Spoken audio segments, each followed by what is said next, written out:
ang pagiging tahimik mo ang pinakamalakas na sandata mo. Tama, ang pagiging walang imik mo, ang hindi mo pagpatol, ang pagiging walang kibo mo ang greatest weapon mo. Habang patuloy ang pagsira ng ibang tao sa'yo, akala nila mahina ka, akala nila wala kang kalaban-laban, akala nila para kang hangin lang. Kahit naman ang hangin kapag naipon, nagiging bagyo. Pero ang naipon mong lakas, sa iba mo gamitin.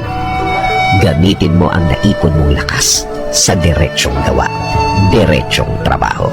Yung nakafocus ka lang sa gagawin mo, yung nakatuon ka lang sa gusto mong plano na matagal yun ang nabuo ng Diyos. Ayaw din kasi niyang nawawala ka sa focus. Gusto pa din niya na hindi ka mawawala sa focus. Hindi nawawala ang concentration.